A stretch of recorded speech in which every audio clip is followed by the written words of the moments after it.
बिस्मिल्लाहिर्रहमानिर्रहीम बिस्मिल्लाहिर्रहमानिर्रहीम अल्लाहुम्मा कुल्ली वलीकल हुज्जत इब्निल हसन सलावातुका अलैहि वला आबाइही फी हाज़िहि स्साअ व फी कुल्ली साअ वलिय्यन व हाफ़िज़न व क़ाइदन व नासिरन व दलीलन व आइनन व हत्ता तुस्किनहु अर्ज़का तौअन व तुमत्तिअहु फ़ीहा तवीला। अस्सलाम वालेकुम सामीन, हमारे चैनल ज़िक्र उला में खुशामदीद। मैं आज आपके सामने इल्लामा लाजपाल हुसैन की तसनीफ़ जहाद बिल विलायत से इक़्तिबास पेश कर रही हूँ, जिसका बुनियादी मकसद आपकी खिदमत में ऐसा इल्म पेश करना है जिससे लोगों में ऐसा शऊर बेदार हो कि जिससे शयातीन की चालों, हरबों और गुमराहकुन ख़यालात से बचा जाए। अगर आप इस किताब का मुकम्मल मुताला करना चाहते हैं तो इस किताब की PDF को हमारी वेबसाइट www.idarakhatamulauliya.com से फ्री डाउनलोड कर सकते हैं। मौत की तैयारी कैसे करनी चाहिए? शैतान से भी ज़्यादा ख़तरनाक दुश्मन कौन है? इंसान का कौन सा रुकन कुव्वत परवाज़ रखता है? रूह और नफ्स दोनों कब तरक्की करते हैं? ईमानदारी की एक मिसाल। इब्न बतूता मिस्री ने 700 साल कबल जिन ममालिक का सफ़र किया उसे सफ़रनामे की सूरत में मुरतब किया। वो बयान करता है कि जब शिराज पहुंचा तो जामिया मस्जिद अतीक का दौरा किया। मस्जिद का तमाम सहन संगे मरमर का बना हुआ था। 24 घंटों में 3 बार उसकी धुलाई होती थी। किसी भी शख्स को जूता पहनकर मस्जिद में दाखिल होने की इजाज़त नहीं थी। नमाज के वक़्त लोगों का काफ़ी हजूम होता था। मस्जिद के बाहर एक बाज़ार भी था। अब ये बाज़ार नहीं है, जिसकी ज़ेबाई बाज़ार शाम के अलावा मैंने कहीं नहीं देखी।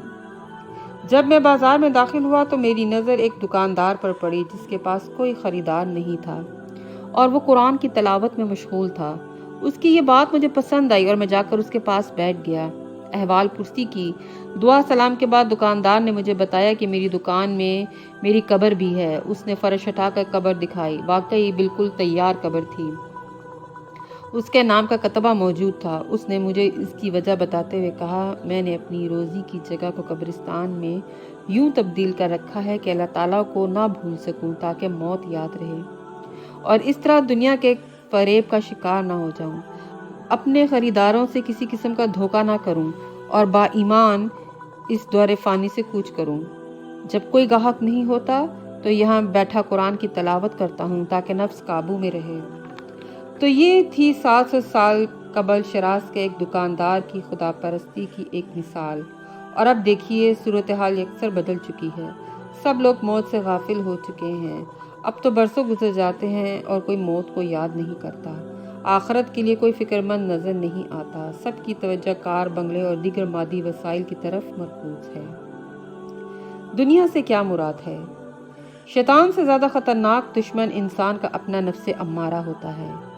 यही असल में इंसान के कुर्ब में वाक़या होता है। इंसान अपने रूहानी सफ़र में जैसे जैसे नूर इलाही की तरफ बढ़ता है वो इस दुनिया से बेनियाज हो जाता है। अब सवाल ये पैदा होता है कि इंसान का कौन सा रुकन ऐसा है जो कुव्वत परवाज़ नूरानिया में लताफत और परवाज़ रखता है। तो दोस्तों वो सिर्फ रूह है और इमाम अली अलैहिस्सलाम फरमाते हैं कि दुनिया मोमिन के लिए कैद खाना है। अब ये बताता चलूँ इस दुनिया से मुराद क्या है और ये किस लिए कैद खाना यानी अकूबत खाना बनी हुई है। इस दुनिया से मुराद माबूद नफसी है जो हर वक्त बंदे को अपनी सवारी बनाना चाहता है। रूहानी सफ़र नफ्स की पस्ती से शुरू होकर विलायत के आला मुकाम तक जाता है। इंसान के अंदर तरक्की करने की फितरी जिबिल्लत मौजूद है और वो दूसरी तरफ इंसान सारी ज़िंदगी तलब नूर कुर्ब इलाही नहीं कर पाता, क्योंकि तरक्की रूहानिया के दरमियान इंसान का नफ्स हायल होता है। क्योंकि इंसान का नफ्स दुनिया की परस्तिश कराना चाहता है और मालिक पाक इंसान के नफ्स को पाको पाकीज़ा देखना चाहता है और पाकीज़गी और तहारत लज़्ज़ात तजल्लियात कुर्ब इलाही में अहम ज़रिया है। चुनांचे इरफान रब का सबसे बड़ा ज़रिया नफ्स की पहचान है।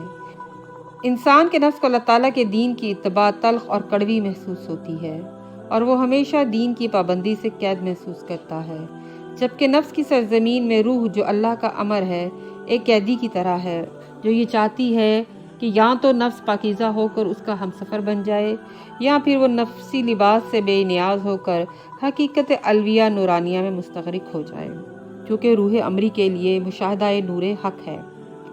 یہی وہ منزل ہے جو اہل عرفہ کرام کے لیے اپنے نفس کو پہچاننے کی سب سے بڑی رمز ہے، کیونکہ روح جب نفس میں رہ کر نور الہی کے قرب کو پاتی ہے تو روح اور نفس دونوں ترقی کرتے ہیں۔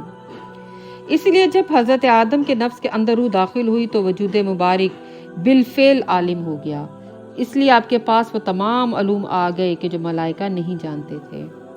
پھر ملائکہ مقربین جو نورانی حقیقت کے مالک تھے ان کو سجدے کا حکم ہوا۔ وہ پہلی شخصیت جو ارکان ثلاثہ کی مرکب تھی وہ حضرت آدم تھے، جبکہ دوسری روحیں ملک اور جن آپ کے محکوم کہلائے۔